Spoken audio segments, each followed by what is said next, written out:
Olha, a parte de concordância, tanto nominal quanto verbal, é muito questionada nas provas da VUNESP. Então, com certeza, né, a gente tem, quer dizer, quase certeza, né, que a VUNESP vai fazer uma pergunta de concordância. Primeiro, que está no edital de vocês. Segundo, que é muito comum nas provas dessa organizadora esse tipo de questão.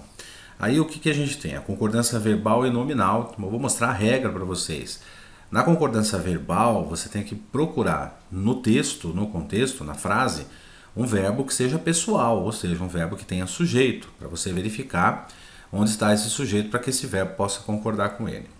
Na concordância nominal, a gente tem o substantivo, que é o centro das atenções aí na nominal. E os artigos, numerais, pronomes e adjetivos concordam com o substantivo a que se referem em número e em gênero. Essa é a concordância nominal. Bom, agora na prática vamos ver como é que funciona isso, né? Vamos ver se realmente eu preciso ter todo esse conhecimento para resolver uma questão de concordância. Vou abrir a tela aqui, colocar o slide. Naquele esqueminha, você pausa, dá uma olhada na questão, ela é um pouquinho maior, né? Vê o tempo que você vai resolver e você ouve a explicação. Legal? Vamos lá? Valendo. A alternativa, a questão é a seguinte: assinale a alternativa que reescreve a passagem seguinte, obedecendo à norma padrão de concordância verbal e nominal. Então, a VUNESP, ela te dá um trecho de um texto, né? O que você faz aí nesse caso? Agora estou na prática, agora estou no concurso, estou lá na prova, né? Não dá para perder tempo. Se o examinador já está perguntando de concordância verbal, concordância nominal, então faz o seguinte: não perca tempo lendo esse texto que você está vendo aí embaixo, tá vendo? Ou seja, não se trata de uma distorção deliberada da realidade, não precisa fazer isso. Na prova, se ele já perguntou de concordância verbal e nominal, você vai direto para as alternativas. E um detalhe, a VUNESP costuma trabalhar concordância nominal e verbal perguntando a frase é a mesma, ele só muda um verbo ou outro. Então dá uma olhadinha no contexto, você deve ter percebido que de cara você tem o verbo tratar-se aí. E num caso ele está no plural, no outro ele está no singular. Né? Então você pega a letra A, por exemplo, o verbo tratar está no plural. Você pega a letra B, ele está no singular, e assim vai indo. Então veja só, isso é um indício de que tem um problema aí. Então você vai direto, né, ao ponto. Então na prática, sim, ele perguntou de concordância, você procura um verbo imediatamente. Se você conseguir achar os adjetivos da frase e os substantivos, você vai ter a regra de que os adjetivos concordam com o substantivo a que se refere em número e em gênero. Se você não se lembrar disso, aí eu tenho o plano B, que eu comento com vocês durante as aulas.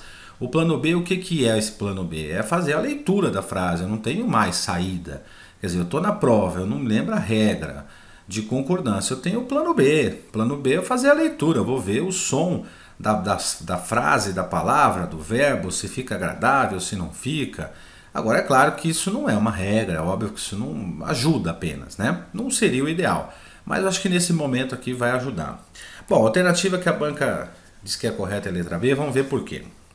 Ó, é o seguinte, olha, a gente tem o verbo tratar-se, né? Esse verbo ele está acompanhado de um pronome oblíquo no se, é o verbo tratar mais esse pronome se. E esse verbo, nesse contexto, exige uma preposição de. Tecnicamente, esse verbo é chamado de verbo transitivo indireto. Os verbos transitivos indiretos, quando você usa a palavra se, né, esse pronome se, ele não pode ter uma terceira pessoa do plural. Então, se tratam de distorções, eu teria um erro de concordância. Tecnicamente, o nome desse se é índice de indeterminação do sujeito.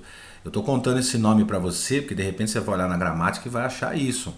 Esse nome você não precisa guardar, não cai na sua prova, você só precisa saber a regra.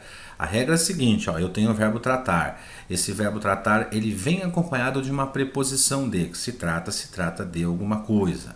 Então, se tem essa palavra se junto com esse verbo, ela obriga esse verbo a ficar na terceira pessoa do singular. Então, de distorções deliberadas não pode ser o sujeito desse verbo, e por uma questão muito simples, gente. Não é só porque o verbo é transitivo indireto, mas porque eu comento com vocês durante as aulas, não se inicia o sujeito por preposição.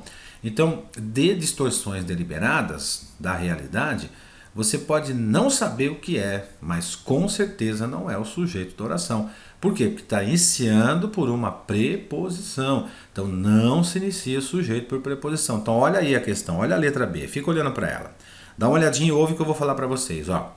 Ou seja, não se trata de distorções.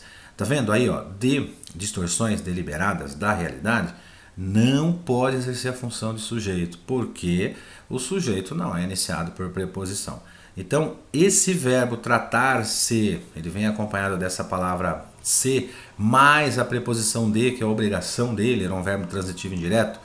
Quando eu tenho um verbo transitivo indireto, ou seja, um verbo que exige complemento por preposição, e ele vem associado a esse pronome ser, ele não pode ter, em hipótese alguma, a terceira pessoa do plural. Então, ele tem que sempre estar no singular. Então, vou fazer a leitura de novo. Ó. Ou seja, não se trata de distorções deliberadas. Deliberadas é o adjetivo de distorções. Então, deliberadas está concordando com distorções da realidade.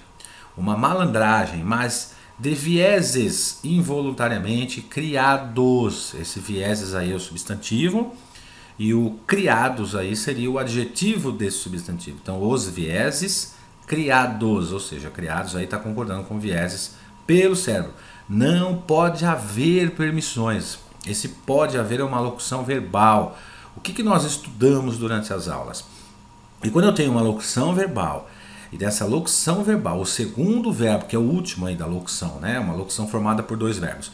Esse verbo é o verbo haver, e ele tiver no sentido ou de tempo, ou de existir, ou de ocorrer, ou de acontecer, então ele é um verbo chamado impessoal e invariável.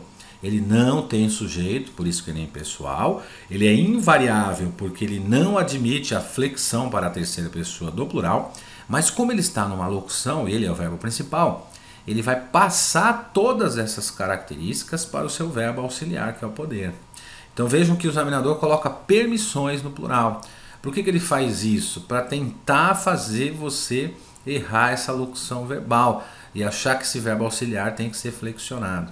Então, quando o verbo haver for o segundo verbo da locução, ele for o último verbo da locução, ele tem sentido de tempo, ou de existir, ou ocorrer, ou acontecer, ele vai mandar essas características para o verbo auxiliar e determinar que esse verbo auxiliar fique na terceira pessoa do singular. Perfeito? Então, ó, não se pode haver. Agora, vamos imaginar o seguinte, ó. Vamos imaginar que se a gente trocasse esse haver por existir, aí sim, de permissões está no plural, aí seria, ó, não se podem existir permissões, porque o existir ele é pessoal, ele tem um sujeito, ele concorda com esse sujeito. Como ele é o verbo principal, ele vai mandar o auxiliar concordar com permissões, mas do jeito que está nessa frase, com esse verbo haver, o verbo auxiliar tem que estar na terceira pessoa do singular. Então, continuando aí, ó. Só se permitem alguns pensamentos. Só se permitem o quê? Então, alguns pensamentos é que são permitidos. Então, esse permitem está concordando com o sujeito, alguns pensamentos que está no plural aí. Legal? Se você perceber, você vai encontrar erros nesses pontos que eu mostrei para vocês nas outras alternativas. Por exemplo, na letra A e na letra C, a gente tem o verbo tratar na terceira pessoa do plural. Ela não se tratam de distorções. É claro que um candidato que minimamente não conhece a regra, é lógico que ele vai cair nessa história aí, né? Ele vai olhar o se trata, vai ver distorções do plural, ele vai assinalar uma dessas duas alternativas, né? Claro que a banca tem essa função aí. Então guarda aí, ó. Eu tenho um verbo que é transitivo indireto, ou seja, eu tenho um verbo que exige complemento por preposição. Se ele tiver junto com o ser, ó, ó a palavra ser junto aí, ó. Esse verbo não pode ter terceira pessoa do plural. Vou te dar um exemplo que não está aí, mas você vai se lembrar. Precisa-se de funcionários. De funcionários não é o sujeito do verbo precisar. Ouve aí que eu vou falar de novo, ó. Precisa-se de funcionários e não precisam-se. E por que esse verbo tem que estar no singular? Porque o verbo precisar, ele é um verbo transitivo indireto, ele precisa de complemento. Esse complemento tem uma preposição e a regra determina. Aqui não tem lógica, gente. Isso aqui não é lógico, hein? Não vai atrás de lógica aqui porque não tem. É uma regra. Eu estou obedecendo a regra. Quando o verbo exigir uma preposição, ou seja, ele for transitivo indireto, ele vier acompanhado dessa palavra ser, a gente tem o chamado índice de indeterminação do sujeito que obriga o verbo a ficar na terceira pessoa do singular. Legal? Então, por isso a alternativa B aí é a alternativa correta. Aí. Bacana, a gente vai continuar com mais uma questão, né? Vou colocar mais uma questão aí de concordância, porque é um assunto que com certeza vai ser abordado na sua prova. Depois a gente vai mudar de assunto e vamos conversar sobre outros assuntos do edital também. Legal? Bons estudos para vocês, até daqui a pouco.